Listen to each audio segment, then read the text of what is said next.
Então, primeira lei de Kepler, tá aí. Segunda lei de Kepler, também conhecido como lei das áreas. As áreas varridas, então, o que diz a segunda lei de Kepler? As áreas varridas ou descritas pelo vetor posição. O que é o vetor posição? É essa setinha aqui que tem origem no Sol, em um dos focos, e aponta na posição ou localização de um corpo celeste, de um planeta, por exemplo. Então, as áreas varridas pelo vetor posição de um planeta em relação ao Sol são diretamente proporcionais aos respectivos intervalos de tempo.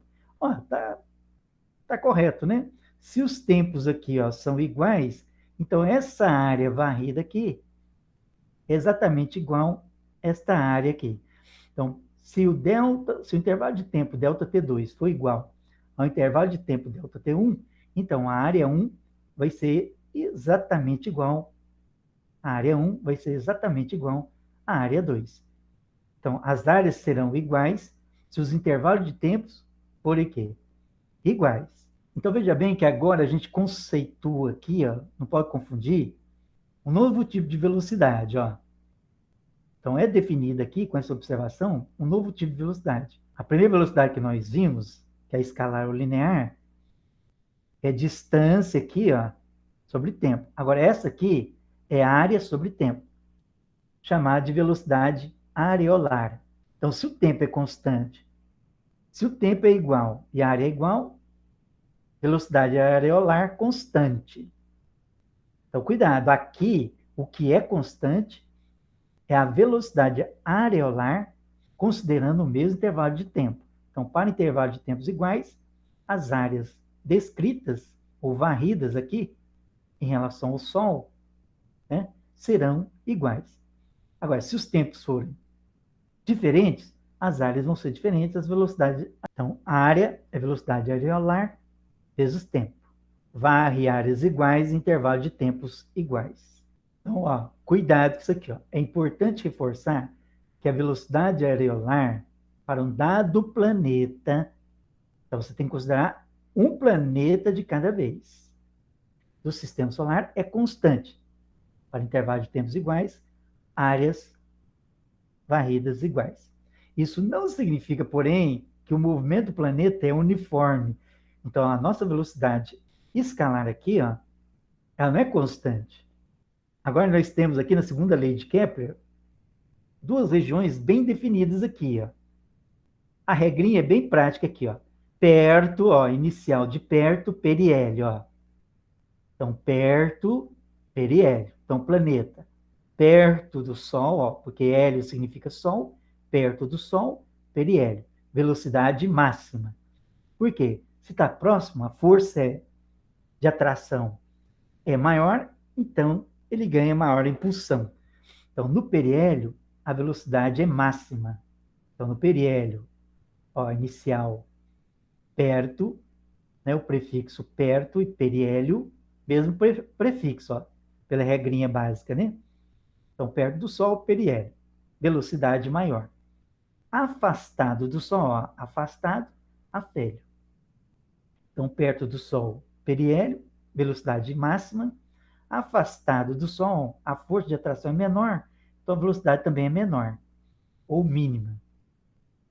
Então, no periélio, mais perto do Sol, velocidade maior, velocidade máxima. No afélio, mais afastado do Sol, velocidade menor. Então, está aqui. Ó. No periélio, o planeta tem velocidade de translação máxima, enquanto no afélio, ele tem velocidade de translação mínima. Do afélio, que a velocidade é mínima, para o periélio, que a velocidade é máxima. Então, ó, do afélio, que a velocidade é menor, para o periélio, que a velocidade é maior. Então, do afélio para o periélio, aumenta a velocidade, movimento acelerado. Ó. Então, do afélio para o periélio, movimento acelerado. Contrário, do periélio para o afélio, velocidade diminui, retardado. Então, vamos ver isso no simulador. Olha lá. Veja bem que o vetor aqui, velocidade, olha lá, olha o tamanhozão que fica. Então, no periélio, velocidade é máxima. Então, ó, próximo do Sol, próximo do Sol, velocidade máxima. Ó. Olha lá, o vetor velocidade sempre tangente, né? Está aumentando de tamanho. Então, no periélio, que é próximo do Sol, velocidade máxima. Olha o tamanhozão que fica. Tá até da tela. Então, no periélio, velocidade máxima. No afélio, velocidade mínima. E fica lento, tá vendo? Então, no afélio, mais distante do Sol, quer dizer, mais afastado do Sol, velocidade mínima. Já no periélio, velocidade máxima. Aí vai ficando mais rápido quando vai aproximando do Sol, ó. Perfeito. Então, no afélio, no periélio, velocidade máxima. Periélio, próximo do Sol, perto do Sol, velocidade máxima. No afélio, o movimento vai ficando mais lento, velocidade mínima. E veja bem, ó, a área aqui é representada pela letra S. Então, no curso de matemática, essa é de space, espaço. No curso de geometria plana da matemática, olha lá, ó, S, S, S, S. Então, para tempos iguais, áreas varridas serão iguais. É assim que cai no Enem e no vestibular. Então, tempos têm que ser iguais. Trajetória dos planetas é uma elipse e o Sol ocupa um dos focos. Áreas iguais, intervalo de tempos iguais, segundo a lei de Kepler. No afélio, a velocidade é mínima. No periélio, a velocidade é máxima. Periélio, perto do Sol, velocidade máxima. Afélio, afastado do Sol, velocidade mínima. Então, no afélio, ó, ele fica mais lento, movimento retardado. No periélio, você viu que ele foi acelerado, né? Fica bem mais rápido, olha lá. Ó. Acelerado no periélio. No afélio, retardado. Então, do afélio, o periélio, vai ficar mais rápido o movimento do planeta, ó. Acelerado, ó. Agora, do periélio para o afélio, retardo, ó, a velocidade diminui. Então, do periélio para o afélio, movimento retardado. Do afélio para o periélio, movimento acelerado. Segunda lei de Kepler. Então, o que diz a terceira lei de Kepler? Também pode ser chamada de lei dos períodos. Para qualquer planeta do sistema solar, existe aqui a constante de Kepler, que diz que o quadrado do período de revolução é proporcional ao cubo do raio médio de órbita. Então, cuidado.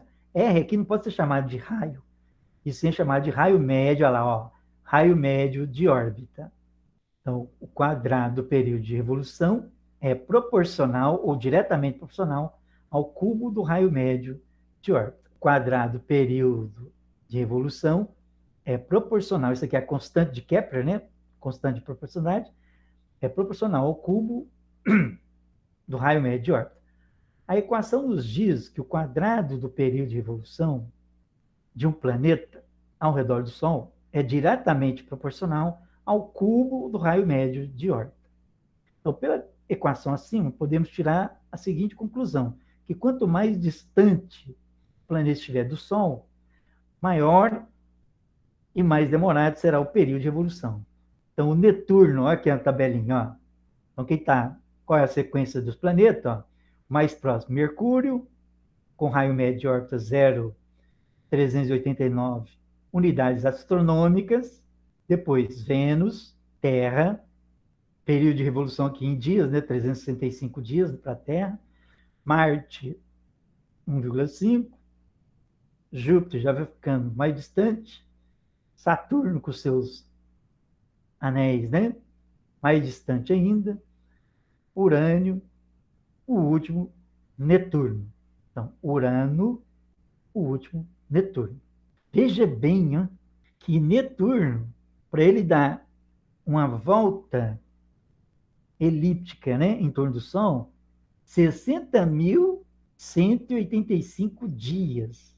A Terra, 365 dias. Netuno, 30.185 dias.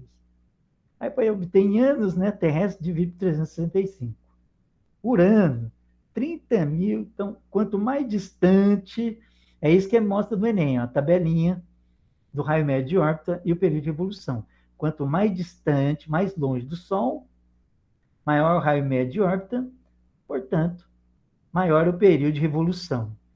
Ó, que dá aproximadamente 165 anos terrestres, né? Está aqui a equação, ó.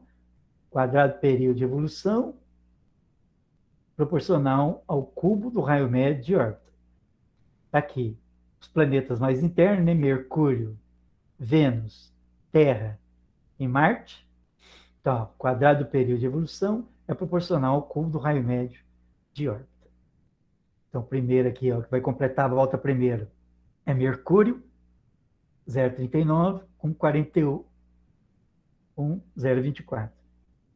É o que vai substituir aqui, ó. Período 0,39 ao quadrado, quer dizer, raio médio de órbita, unidade astronômica. Então, período, está aqui 0,24 anos terrestres, né? Ao quadrado, raio médio de órbita 0,39 ao cubo. Então, o primeiro cálculo que a gente fez aqui foi a terceira lei de Kepler aplicado a Mercúrio, que tem raio médio de órbita igual a 0,39 unidades astronômicas e período em relação ao ano terrestre, que é um ano terrestre, 0,24 ano terrestre. A segunda operação aqui foi para Vênus.